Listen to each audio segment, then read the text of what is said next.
بسم اللہ الرحمن الرحیم الحمد للہ رب العالمین والصلاة والسلام علی سید الانبیاء والمرسلین وعلى آلہ واصحابہ اجمعین اما بعد فاعوذ باللہ من الشیطان الرجیم بسم اللہ الرحمن الرحیم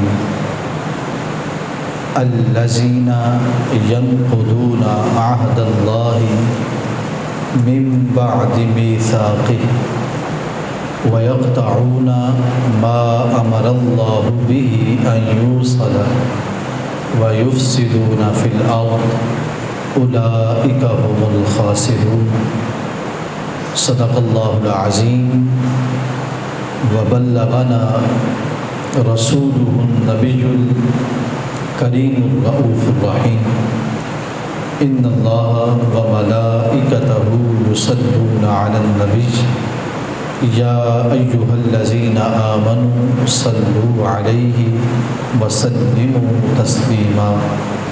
بآواز بلند محبت کے ساتھ درود و سلام پیش فرمائیں۔ الصلاۃ والسلام علیک یا سیدی یا رسول اللہ وعلی آلک واصحابک یا سیدی یا حبیب اللہ۔ الصلاۃ والسلام علیک یا سیدی یا سندی یا حبیبی یا وسیلتی یا شفیعی یا عزیزی یا وکیلی یا طبیبی یا خلیلی یا رسول اللہ وعلی آلک واصحابک یا سیدی یا حبیب اللہ۔ مولا صلی وسلم دائما ابدا علی حبیبک خیر الخلق کلہم محمد سید الکونین والثقلین والفریقین من عرب ومن عجم محمد اشرف العرب والعجم محمد خیر من یمشی علی قدم محمد ذکرہ روح لانفسنا محمد شکرہ فرد علی الامم۔ مولا صلی وسلم دائما ابدا علی حبیبک خیر الخلق کلہم۔ اللہ کریم کے فضل اور توفیق سے اور رسول محتشم نبی دو عالم رحمت کائنات جان کائنات باعث تخلیق کائنات حضور قائد المرسلین خاتم النبیین رحمت للعالمین کی نگاہ کرم سے مجھے اور آپ سب احباب کو مدرسہ و جامع مسجد انوار الاسلام میں ماہانہ 11ویں شریف کے موقع پر درس قرآن مجید فرقان حمید میں شرکت کی سعادت نصیب ہو رہی ہے۔ اللہ کریم ہم سب کی حاضری کو شرف قبولیت عطا فرمائے۔ رب کائنات اس ادارے کو دن 2 گنا رات 4 گنا ترقیاں عطا فرمائے۔ جامعہ کے مدرسہ کے محترم بانی حضرت علامہ مولانا ڈاکٹر عاطف مجید ان کے علم عمل فضل اور عمر میں برکتوں کا نزول فرمائے۔ اس وقت آج کے درس قرآن میں 3 موضوعات میرے پیش نظر ہیں جو آپ کے گوش گزار کرنے ضروری ہیں، اور اس کے ساتھ ساتھ جو ہمارا درس قرآن مجید فرقان حمید چل رہا ہے اس کی آیہ نمبر 27 آیا نمبر کا ترجمہ بھی آپ کے سامنے پیش کیا جائے گا، اور تفسیر و توضیح اس کے بعد جب موقع ملا تو وہ آپ کے گوش گزار کی جائے گی۔ ماہ صفر المظفر ہے، اور بے شمار ہمارے بزرگان دین ان کا عرس مبارک ہے اس ماہ مکرم میں، لہٰذا ان کے حوالے سے بھی کچھ نہ کچھ گفتگو لازمی اور ضروری ہے۔ اور دوسرا 6 ستمبر کا مہینہ ہے، یوم دفاع پاکستان، جس دن ہمارے فوجی جوانوں نے پاکستان کے اس خطہ کے تحفظ کے لیے اپنی جانوں کا نذرانہ پیش کیا، شہادتیں جو ہے وہ حاصل کی، ان کو بھی خراج تحسین پیش کرنا لازمی اور ضروری ہے۔ اور 7 ستمبر یوم ختم نبوت، یہ وہ دن ہے جس دن ملک پاکستان میں قانونی طور پر جو وہ لوگ جو مسلمان نہیں تھے لیکن اپنے آپ کو مسلمان شو کرتے تھے، بظاہر کلمہ لا الہ الا اللہ محمد الرسول اللہ پڑھتے تھے، لیکن محمد سے مراد وہ اللہ کے محبوب نہیں بلکہ وہ اپنا نبی جھوٹا کذاب جو تھا اس کو مراد لیتے تھے۔ انہوں نے مسجدیں مسلمانوں جیسی بنا لی، نام مسلمانوں جیسے رکھے، نماز کا طریقہ کار مسلمانوں جیسا، اذان مسلمانوں جیسی، تو ان کو غیر مسلم اقلیت قرار دیا گیا۔ مرزائیوں کو 7 ستمبر کو غیر مسلم قرار دیا گیا، لہٰذا ان کے حوالے سے بھی کچھ چیزیں گوش گزار کرنا لازمی اور ضروری ہیں۔ سب سے پہلے میں آیہ مبارکہ کا ترجمہ آپ کے گوش گزار کرنا چاہتا ہوں۔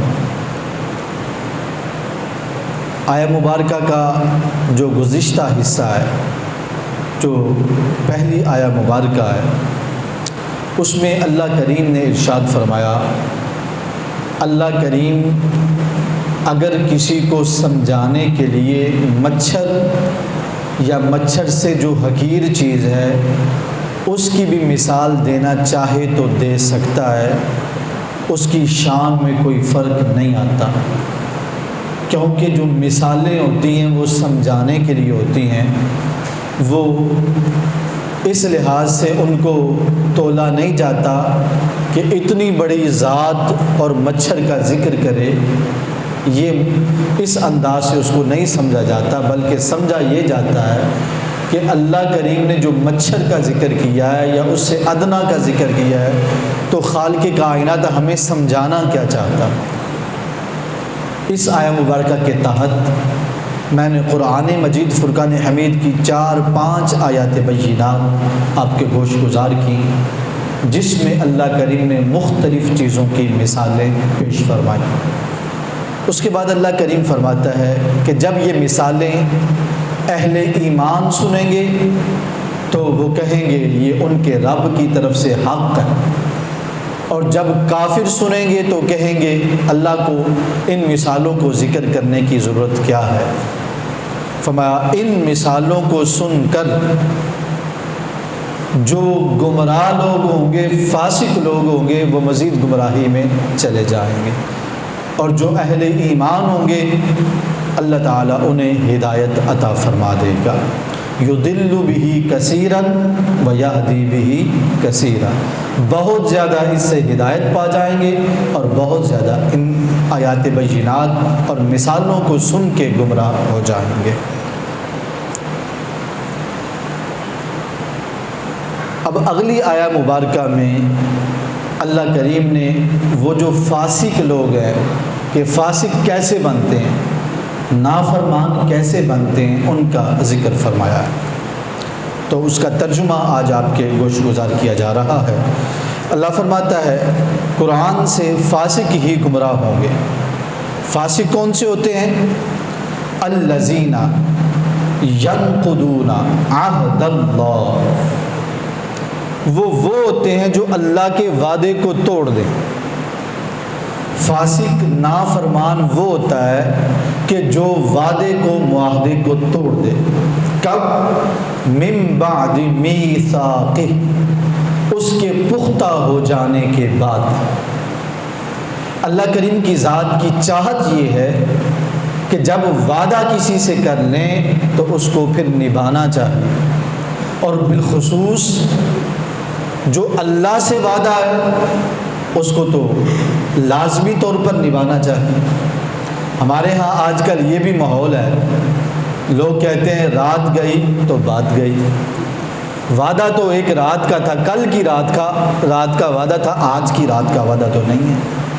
آج کل ہمارے ہاں حکومت میں مختلف درجوں پر، عہدوں پر ایسے لوگ ہوتے ہیں جو وعدے کرتے ہیں، عوام کو مطمئن کرتے ہیں، اور جب عوام مطمئن ہو جاتے ہیں تو انہیں اپنے وعدے کا پاس نہیں رہتا۔ تو مسلمان وہ ہوتا ہے جو اپنے وعدے کا پاس کرتا ہے، اس کی حفاظت کرتا ہے۔ وَيَقْطَعُونَ، اور وہ کاٹ دیتے ہیں ما امر اللہ بہ ان یوصل، ان رشتوں کو جن کو اللہ نے جوڑنے کا حکم دیا، جن کو نبھانے کا حکم دیا ہے، جن کو جوڑنے کا حکم دیا، وہ ان رشتوں کو توڑ دیتے ہیں۔ وَيُفْسِدُونَ فِي الْأَرْضِ، اور زمین میں فساد کرتے ہیں۔ أُولَئِكَ هُمُ الْخَاسِرُونَ، یہی خسارے والے لوگ ہیں۔ تو اللہ تعالیٰ نے جو فاسق لوگ ہیں، نافرمان ہیں، ان کی 3 علامات ذکر کی ہیں، 3 ان کی نشانیاں بیان کی ہیں۔ انشاءاللہ موقع ملا جو ہی تو اس آیہ مبارکہ کی تفسیر اور توضیح آپ کے سامنے پیش کی جائے گی۔ ماہ صفر المظفر شروع ہو رہا ہے، اور یہ گفتگو شروع کرنے سے پہلے میں سب کی توجہ اپنی طرف چاہتا ہوں۔ اگر آپ توجہ فرمائیں گے تو انشاءاللہ العزیز جو بات میں سمجھانا چاہتا ہوں وہ آپ کے ذہن میں بھی بیٹھ جائے گی، دل میں بھی آپ اس کو جگہ دیں گے۔ صفر المظفر کا مہینہ شروع ہے، اور اس میں بہت زیادہ اولیاء کرام کے عرس مبارک ہیں، کافی زیادہ، جن میں حضور داتا گنج بخش علی حجویری سیدنا علی بن عثمان رحمۃ اللہ تعالی علیہ، آپ کا بھی عرس مبارک ہے۔ حضرت شیخ احمد فاروقی سرہندی، حضرت مجدد الفسانی رحمۃ اللہ تعالی علیہ، آپ کا بھی عرس مبارک ہے۔ حضرت امام الشاہ احمد رضا خان فاضل بریلوی رحمۃ اللہ تعالی علیہ، آپ کا بھی عرس مبارک ہے۔ اس کے علاوہ کئی اولیاء کرام، صلحاء کرام، ان کے عرس موجود ہیں۔ آج کل یہ پراپیگنڈا کیا جا رہا ہے، اور یہ بات نوجوان نسل کے ذہن میں ڈالی جا رہی ہے کہ ولی کچھ نہیں ہوتا، اور ولی کی کوئی حیثیت نہیں ہے، بابے کچھ بھی نہیں، بابوں کی کوئی حیثیت نہیں، ولی کا کوئی مقام نہیں، ولی کا کوئی درجہ نہیں۔ جتنے بھی مسلمان ہیں سب برابر ہیں، کوئی ولایت خاص مقام نہیں، اور جن کو آپ ولی کہتے ہیں وہ ہم جیسے ہی تھے، کوئی بڑے جو ہے نا عبادت گزار نہیں تھے، کوئی تہجد گزار نہیں تھے، کوئی بڑے جو ہے نا پہنچے ہوئے، ان کا اللہ کے ساتھ کوئی رابطہ نہیں تھا۔ یہ تأثر جو ہے ہمیں دیا جا رہا ہے، اور سوشل میڈیا میں اس کی بڑی گونج ہے، اور چونکہ ہماری جو نئی نسل ہے وہ بھی ہم چونکہ اسلام سے دور ہوتے جا رہے ہیں، اور اسلام سے ہمارا تعلق، رشتہ، محبت والا کمزور ہوتا جا رہا ہے، اور جو تصوف کی چاشنی ہے اور اللہ کی دوستی کی محبت ہے اس کو سمجھنا ہمارے لیے مشکل ہوتا جا رہا ہے۔ اس وجہ سے نوجوان نسل جو ہے وہ ایسی باتیں سننے کے لیے فوراً تیار ہو جاتی ہے اور ایسی باتوں کو قبول کرنے کے لیے تیار ہو جاتی ہے۔ ایک یہ سوچ ہے، اور ایک سوچ کیا ہے؟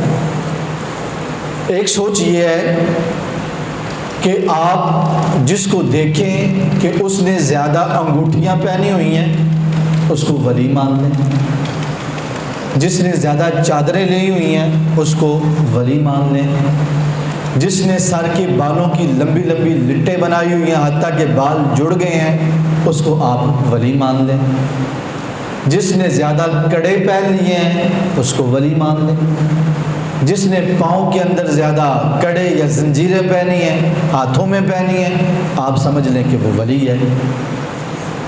تو ایک تصور یہ ہے، اولیاء کرام کو سمجھنے کا ایک جو ہے نا ایک فکر یہ ہے، اور یہ بھی پھیلتی جا رہی ہے، یہ نہیں کہ اس میں کمزوری آ رہی ہے، یہ بھی پھیلتی جا رہی ہے، اور جو نہ ماننے والی ہے وہ بھی پھیلتی جا رہی ہے۔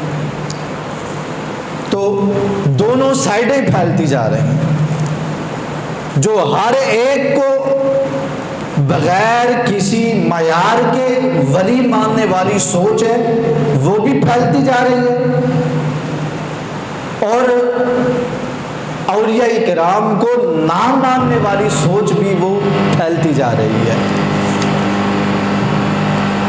اور اس کے درمیان جو اصل سوچ ہے، بیٹا ادھر توجہ فرما، اس کے درمیان جو اصل سوچ ہے،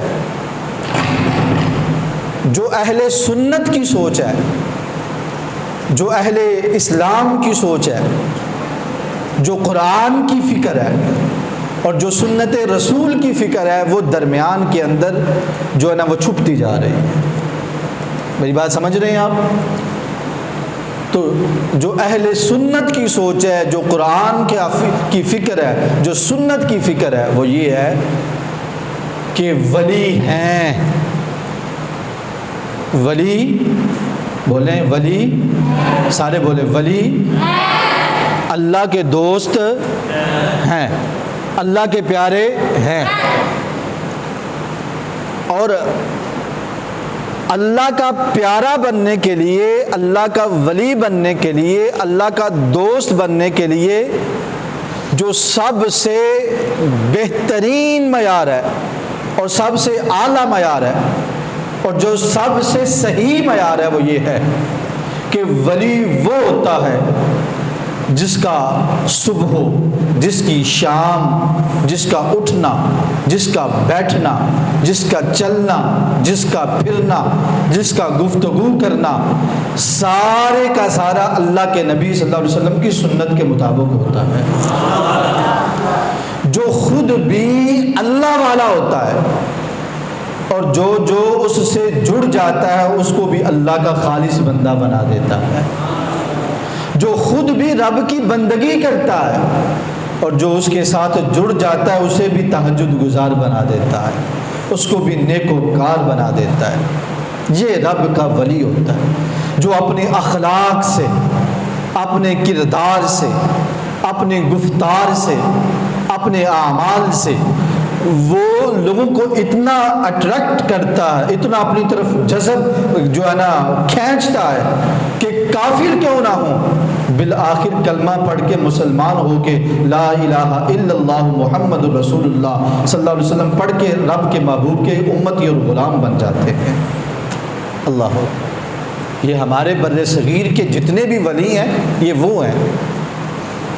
ہمارے ہاں اہل سنت کے ہاں ولی ماننے کا معیار کڑے پہننا نہیں، چھاپے پہننا نہیں، انگوٹھیاں پہننا نہیں، زیادہ کپڑے لٹکانا اور لٹیں جوڑ دینا معیار نہیں ہے، بلکہ رب کے محبوب کی سچی غلامی، حضور کی سنت کی اتباع جو ہے وہ ولایت کا معیار ہے۔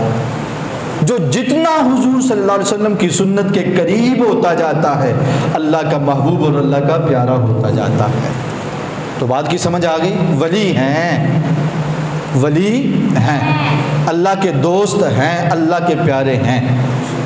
اور اگلی بات بھی یہاں پہ سمجھ لیں ضروری طور پر کہ جب وہ اللہ کے ولی ہیں، اللہ کے دوست ہیں، اللہ کے پیارے ہیں، تو عام بندوں سے زیادہ اللہ تعالیٰ انہیں روحانی طاقت عطا فرماتا ہے۔ یہ بھی بات ہے، یہ نہیں کہ وہ ہم جیسے ہی ہیں۔ جب ولی ہو گیا ہے، اللہ کا محبوب بن گیا ہے، پھر رب نے انہیں شانوں سے نواز بھی دیا ہے، انہیں عظمتیں بھی عطا فرمائیں، انہیں رب نے ان پر فضل بھی فرمایا، ان پر کرم بھی فرمایا۔ بے شمار آیات بینات ہے، بے شمار احادیث مبارکہ ہے۔ بس ایک حدیث قدسی کا مفہوم ذکر کر کے میں اگلے حصے کی طرف جانا چاہوں گا۔ میں نے کہا تھا میں نے 3 موضوعات آج کے اس درس قرآن میں ضروری طور پر اختصار کے ساتھ آپ کے سامنے پیش کرنے ہیں۔ حدیث قدسی ہے، اللہ کے رسول صلی اللہ علیہ وسلم ارشاد فرماتے ہیں، سب سے زیادہ وہ چیز جس سے بندے کو اللہ کا قرب نصیب ہوتا ہے، فرمایا وہ فرض نماز کی ادائیگی۔ فرض نماز کی ادائیگی وہ چیز ہے جس میں بندہ اللہ کے سب سے زیادہ قریب ہوتا جاتا ہے، اللہ کے قریب ہوتا جاتا ہے سب سے زیادہ۔ حتیٰ کہ اللہ کے رسول صلی اللہ علیہ وسلم کے فرمان اقدس کا مفہوم ہے، حضور فرماتے ہیں، فرمایا جب بندہ نماز پڑھتا ہے، رکوع کرتا ہے، سجدہ کرتا ہے، اس کے درمیان اور کعبہ شریف کے درمیان، بیٹا آواز سمجھ آ رہی ہے صحیح؟ اس کے درمیان اور کعبہ شریف کے درمیان جتنا فاصلہ ہوتا ہے وہ 1 کلومیٹر ہو، 10 کلومیٹر ہو، 100 کلومیٹر ہو یا 1000 کلومیٹر ہو، جتنا بھی فاصلہ ہوتا ہے وہ سارے کا سارا اللہ کے انوار و تجلیات سے روشن اور منور ہو جاتا ہے۔ سارے بولتے ہیں ذرا سبحان اللہ، ماشاءاللہ۔ تو یہ فرض نماز جب بندہ پڑھتا ہے تو اللہ کے سب سے زیادہ قریب ہوتا ہے۔ اور یہاں پر چونکہ آج جو ہے حضور داتا صاحب کا بھی ذکر ہم کر رہے ہیں، تو آپ کی کتاب ہے کشف المحجوب، اس کا ایک اقتباس میں آپ کے سامنے پیش کرنا چاہتا ہوں۔ آپ فرماتے ہیں یہ جو اللہ کا قرب سب سے زیادہ حاصل ہوتا ہے اس کی انتہا نہیں ہے۔ فرماتا ہے جب اگلی منزل آتی ہے تو اس سے اگلی منزل کا شوق پیدا ہوتا ہے، جب وہ منزل ملتی ہے تو اس سے اگلی منزل کا شوق پیدا ہوتا ہے۔ فرمایا قرب الہی وہ سمندر ہے، قرب الہی وہ سمندر ہے جس کی انتہا نہیں۔ جتنی منازل کراس ہوتی جاتی ہیں، جتنی منزلیں طے ہوتی جاتی ہیں، اللہ تعالیٰ کے بندہ جتنا قریب ہوتا جاتا ہے اتنی ہی منازل مزید بڑھتی جاتی ہیں۔ یہ ایسا راستہ ہے جس کی انتہا نہیں ہے۔ اللہ اکبر۔ تو حضور فرماتے ہیں بندہ اللہ کے قریب ہوتا جاتا ہے، تو فرض پڑھنے سے بندہ اللہ کے سب سے قریب ہوتا ہے۔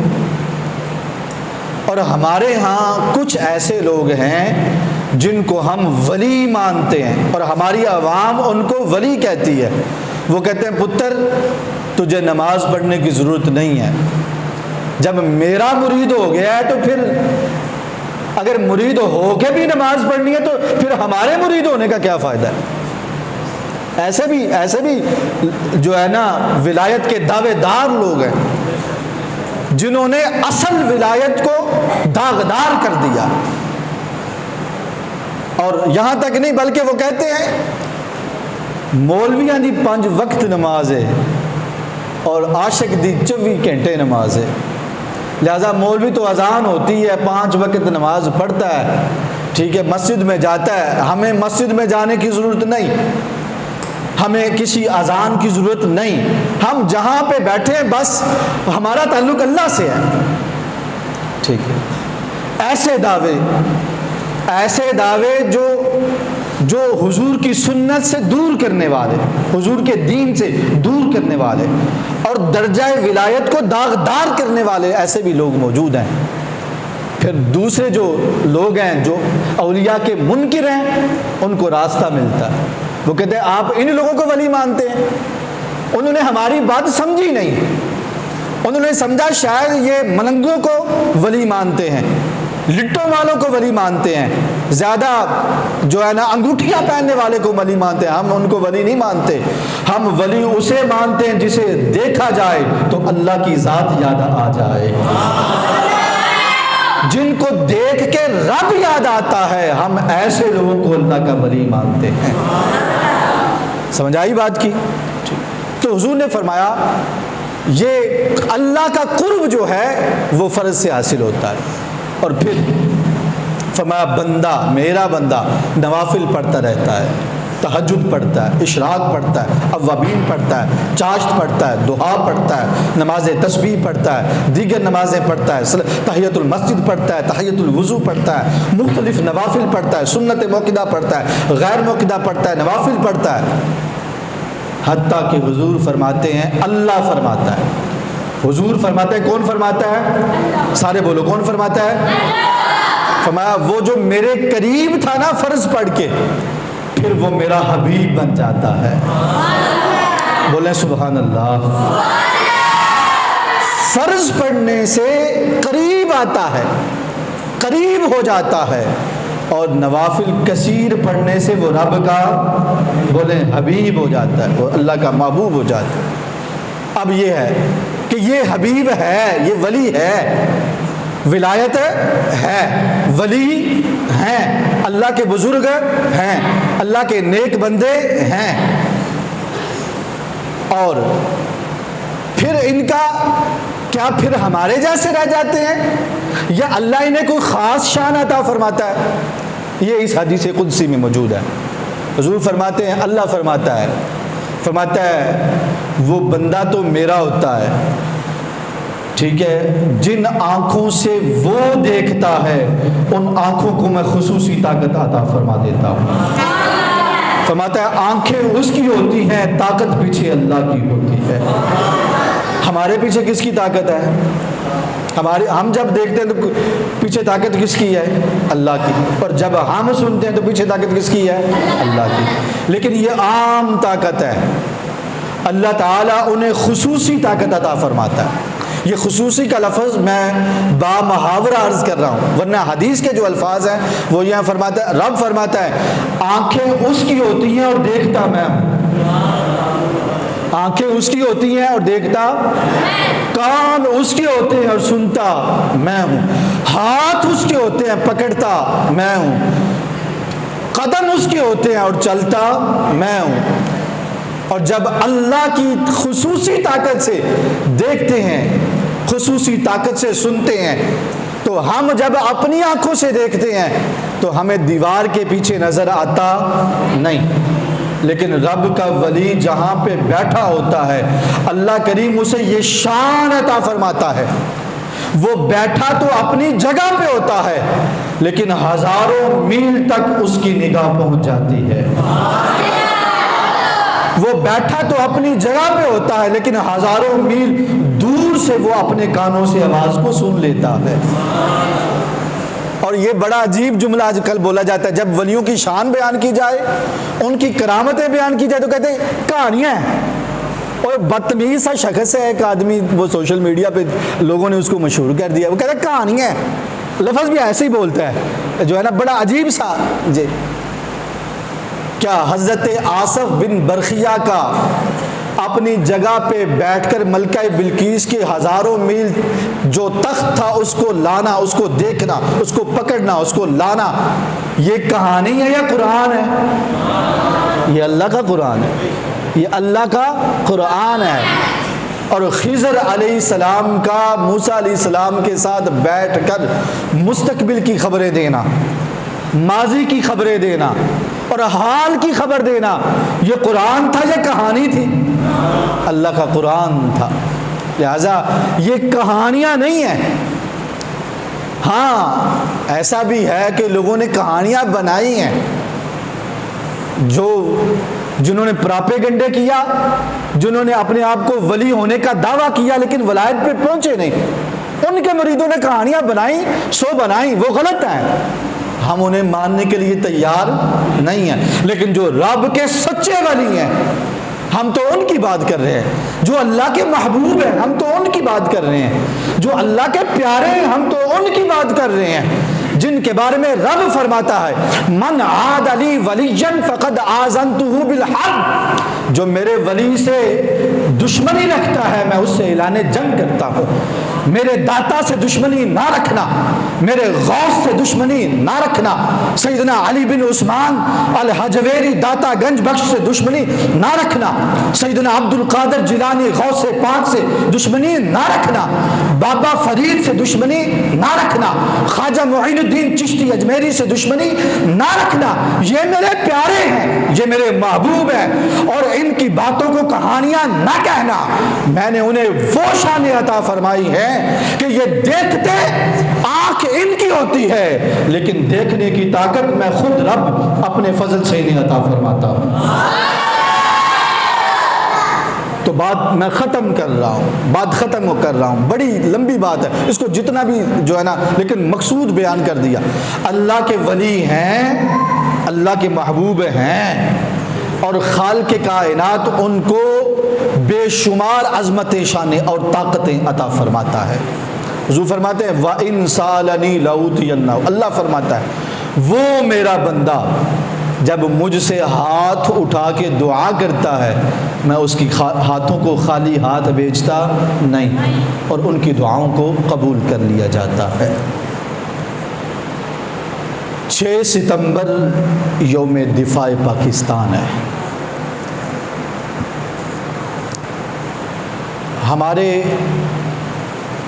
ہمارا ملک پاکستان جب حاصل کیا گیا تو اس وقت بھی بے شمار شہادتیں ہوئیں۔ 14 اگست گزرا ہے، یہ یوم آزادی جو ہم مناتے ہیں، باجے بجاتے ہیں اور شور شرابے کرتے ہیں، ہنگامے کرتے ہیں، ہمیں کیا پتہ یہ ملک کیسے حاصل ہوا، کتنی جانوں کے نذرانے پیش ہوئے ہیں، کتنی تکلیفیں اٹھائی ہیں، کتنی ہجرتیں ہوئی ہیں، لوگوں نے، مسلمانوں نے اپنا گھر بار، وطن، کاروبار، رشتہ دار سب کچھ چھوڑ دیا۔ ایسا ہوا کہ باپ بیٹوں کو چھوڑ کے آ گئے، اور یہ بھی ہوا کہ بیٹے باپ کو چھوڑ کے آ گئے، مائیں چھوٹ گئیں، بیٹیاں چھوٹ گئیں، بہنیں چھوٹ گئیں، اولادیں چھوٹ گئیں، کاروبار چھوٹ گئے، گھر بار چھوٹ گئے، اور وطن کے لیے قربانیاں پیش کی گئیں۔ اور 6 ستمبر کو بھی وطن کے لیے ہمارے فوجی جوانوں نے شہادتیں حاصل کی، ساری قربانیوں کے بعد، اور اب تک قربانیاں ہو رہی ہیں۔ چند دن پہلے یہ ایک جگہ پہ بلوچستان کے اندر وہ حملہ ہوا، 6 فوجی شہید ہوئے، شہادتوں کا سلسلہ جاری ہے، اور اس وطن کے لیے شہادتیں دی جا رہی ہیں، اور الحمدللہ ابھی تک یہ وطن ہمارا موجود ہے، اور اللہ کے فضل سے قیامت تک اس نے موجود رہنا ہے۔ لیکن آج دفاع پاکستان کے عنوان سے میں یہ عرض کرنا چاہتا ہوں، جس مقصد کے لیے ہم نے یہ وطن حاصل کیا اس مقصد کی طرف ہم توجہ نہیں کر سکتے۔ مقصد کیا تھا؟ پاکستان کا مطلب کیا؟ لا الہ الا اللہ محمد رسول اللہ۔ وہ مقصد ہمیں بھول گیا، ہمیں وطن یاد رہا لیکن وطن کا مقصد بھول گیا، ہمیں بھول گئے کہ ہم نے یہ اسلام کے لیے وطن لیا تھا، اور جب اسلام سے دور ہوئے تو آج نتیجہ کیا ہے؟ آج نتیجہ کیا ہے؟ ہم ہر لحاظ سے پریشان ہیں، جدھر بھی نظر اٹھائیں، جس معاملے میں بھی سوچنا شروع کریں، ٹھیک ہے، آپ بیٹھیں ڈسکس کریں، جس معاملے کو کھولیں آپ کو تکلیف ہی تکلیف ہوگی، آپ کو پریشانی ہوگی، آپ کو غم بھی غم ہوگا، سکون کوئی نہیں ہے۔ ہمارے جو حکمران طبقہ اس نے پاکستان کو لوٹا ہی لوٹا ہے، کھایا ہی کھایا ہے، پیا ہی پیا ہے، انہوں نے کبھی بھی عوام کی بھلائی کی کوئی بات نہیں کی، اور آج یہ کنڈیشن ہے، تیل 300 اوپر، ڈالر 300 اوپر، ٹھیک ہے، بجلی کی فی یونٹ 50 سے اوپر، اور اخراجات بڑھتے جا رہے ہیں، اور انکم جو ہے آمدنی وہ اپنی جگہ پہ کھڑی ہے۔ ہم جیسا جو تنخواہ دار طبقہ ہے جو ہے رمضان سے لے کر اب تک جو ہے وہ کتنی مہنگائی ہو گئی ہے، لیکن ہماری تنخواہ رمضان کے رمضان ہی کوئی 1000-2 بڑھنی، ہم کیسے اپنا نظام چلائیں؟ اللہ کا فضل ہے، اللہ اپنے فضل سے گزارا کر رہا ہے، لیکن جو ہمیں حکمران پیس رہے ہیں اس سے ہمیں نجات نہیں ملتی نظر آ رہی۔ حل جو ہے وہ ایک ہی ہے، ہم اپنے اصل مقصد کی طرف آ جائیں، انشاءاللہ حل ہی حل ہے۔ میں آپ کی توجہ کروانا چاہتا ہوں،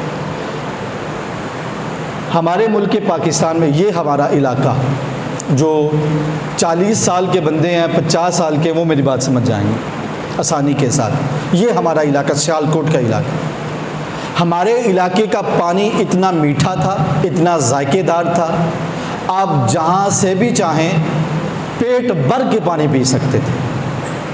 میں سچ بول رہا ہوں کہ جھوٹ بول رہا ہوں؟ سچ بول رہا ہوں۔ ایسے ہی بزرگوں، جہاں سے آپ چاہتے، بلکہ یہ جو فیصل آباد کے لوگ تھے، دور کے لوگ تھے، وہ سمجھتے تھے کہ آپ کے پاس جو پانی کی نعمت ہے یہ دیسی گھی کے مترادف ہے، رج کے پیٹ بھر کے سیر ہو کے جس نلکے سے چاہتے آپ پانی پی سکتے تھے۔ آپ تو نہر پہ ہیں نا، آپ ابھی بھی پی سکتے ہیں، لیکن شہر میں جا کے دیکھ لیں، شہر میں جا کے آپ کسی نلکے سے منہ لگا کے پانی نہیں پی سکتے۔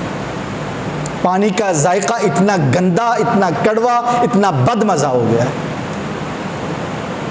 شہر کے اندر کوئی بھی مسجد ایسی نہیں ہے جس کے وضو کے پانی سے آپ پانی پی سکیں۔ گندا پانی ہے، بے ذائقہ پانی ہے، بد ذائقہ پانی ہے، لطافت ہی نہیں ہے پانی، سکون ہی نہیں ہے پانی کے اندر۔ مجبوراً پورے شہر کے اندر جگہ بجگہ فلٹریشن لگے ہوئے ہیں۔ یہ صرف سمڑیال کی بات نہیں، اب ایسا ایسا پورے پاکستان کی یہ صورتحال ہے۔ آپ کا کیا خیال ہے، یہ ایسے ہو گیا؟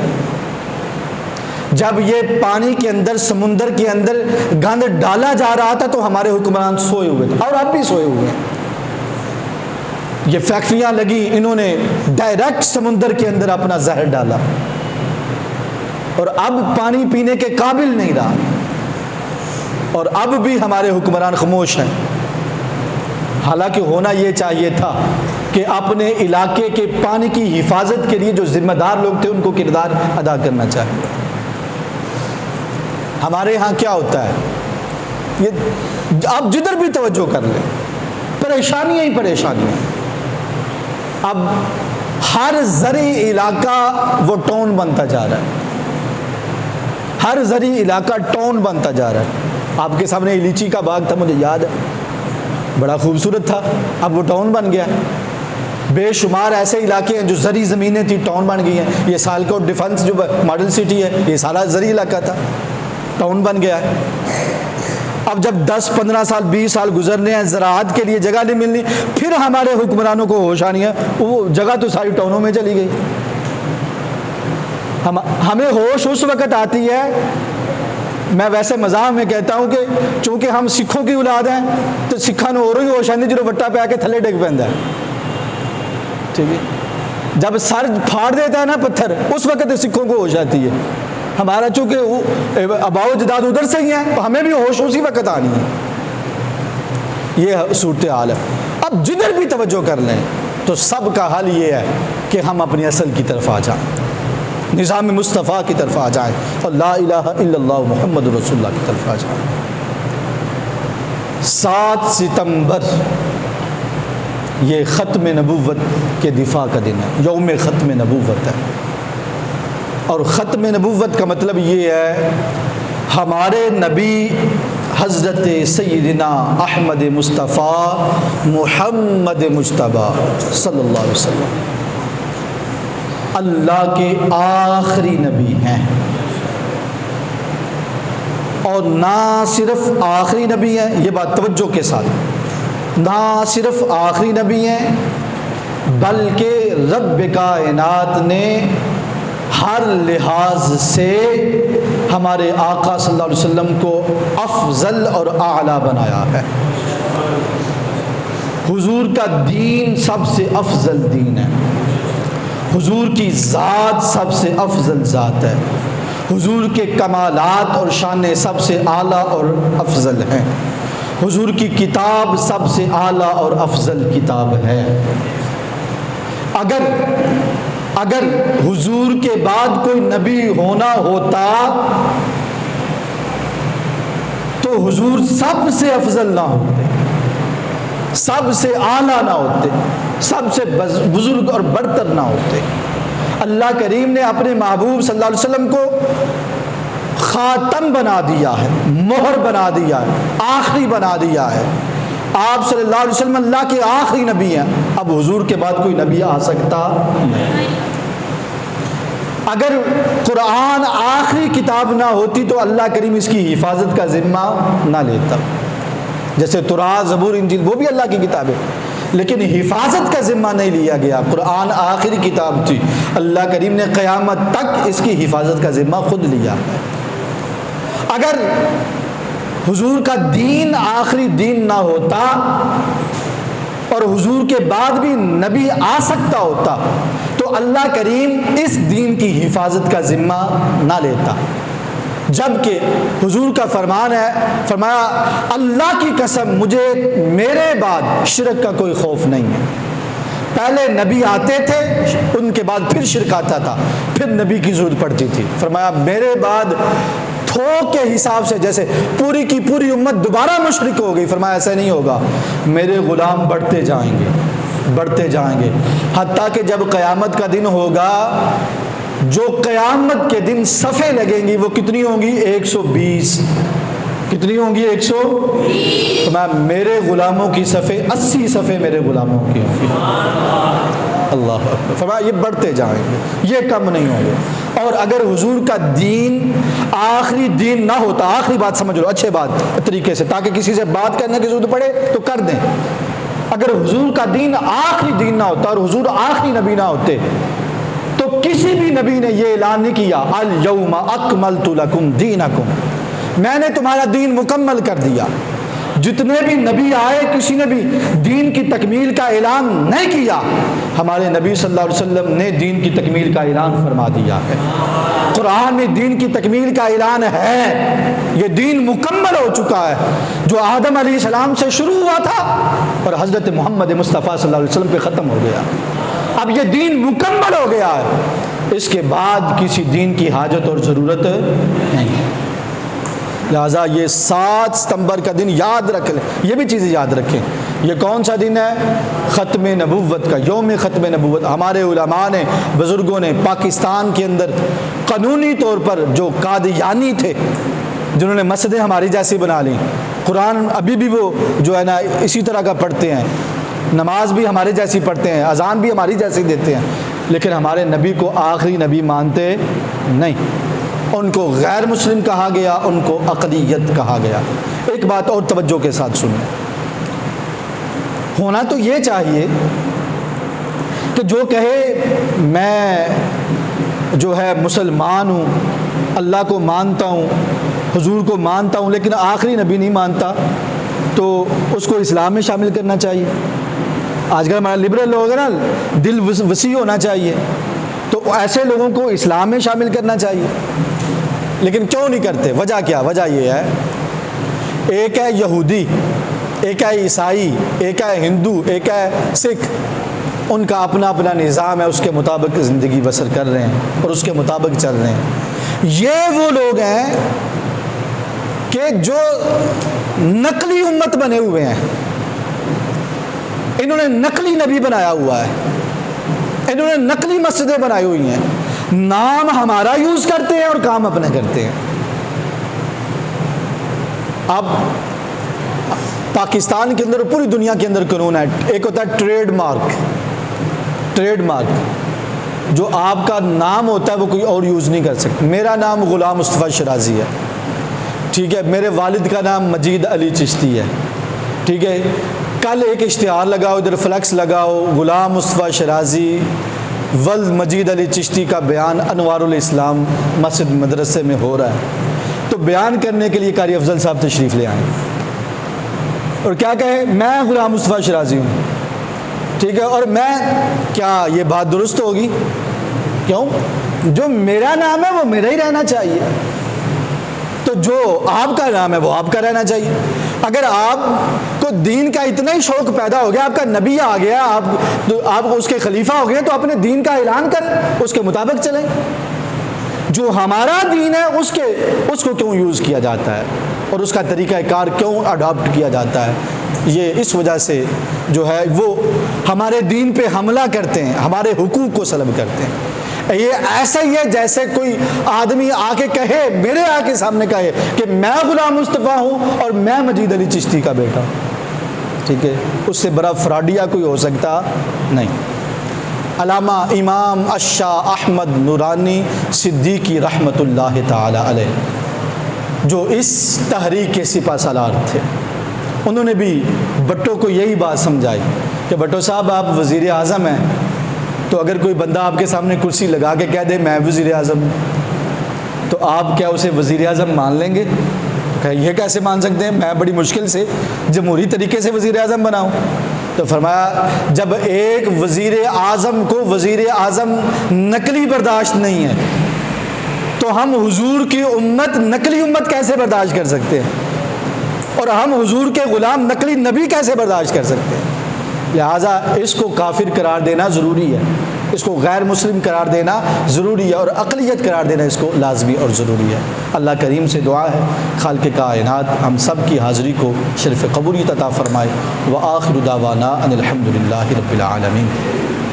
اللہم صلی علی سیدنا و مولانا محمد وبارک وسلم وصلی علیہ۔ مولا کریم تیرے فضل و توفیق سے آج کیا یہ درس قرآن مجید فرقان حمید ہوا، شرف قبولیت عطا فرما۔ مولا کریم درس قرآن کی برکت سے ہم سب کے علم عمر عمل میں برکت عطا فرما، جن بھی حاضرین ہیں سب پر اپنا فضل و کرم فرما۔ اس کا اجر و ثواب حضور کی بارگاہ اقدس میں پیش کرتے ہوئے کل انبیاء کرام، حضور کی ساری امت مرحومہ، اور اس ماہ مکرم میں ہمارے جتنے بھی اسلاف بزرگ اس دنیا فانی سے رخصت ہوئے سب کو پیش کرتے قبول منظور فرما۔ بالخصوص حضور محبوب سبحانی، قطب ربانی، شہباز لامکانی، سیدنا عبد القادر جیلانی المعروف غوث اعظم رحمۃ اللہ تعالی، آپ کو پیش کرتے ہیں قبول منظور فرما۔ آپ کے درجات کو بلند فرما، آپ کے مریدوں میں ہمیں شامل فرما، آپ کے غلاموں میں شامل فرما، آپ کے خدام میں ہمیں شامل فرما۔ جس طرح آپ نے دین کی خدمت کے لیے اپنی زندگی بسر کی، ہمیں بھی اپنی زندگیاں دین کی خدمت کے لیے بسر کرنے کی توفیق عطا فرما۔ اس ادارے کو شاد اور آباد فرما، دن دو گنا رات چار گنا ترقیاں عطا فرما۔ جامعہ کے اس ادارے کے اساتذہ، طلباء، فضلاء، محبین، منسلکین، متعلقین، امام، خطیب، منتظمین، بالخصوص بانی مولانا عاطف مجید، مولا کریم سب کو دنیا و آخرت میں بہترین جزا عطا فرما۔ صلی اللہ تعالی علی رسول خیر خلقہ محمد وعلی آلہ وسلم۔